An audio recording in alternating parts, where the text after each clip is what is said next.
এক লোকের 3 ছেলে, বড় 2টা ভালো, এবারে সবাই মিলে মসজিদ কমিটির সভাপতি বানাইছে।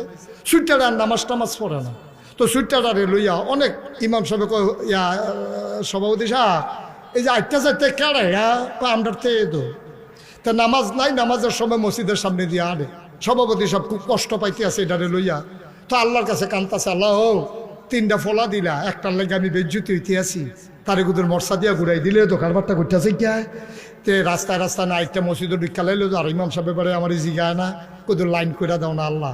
কান্দাকাটি করে প্রত্যেক দিন ডাহারাই করে, যেই গরুতে ঘুমায় এটা আবার টিনের বেড়া, তো এবার আওয়ানের সময় ফজরের টাইমে টিনের বেড়ার ভিতরে একটা টান দিয়া গড়গড়ি আওয়াজ করে আয়রে ফুট নামাজ পড়তে হয়।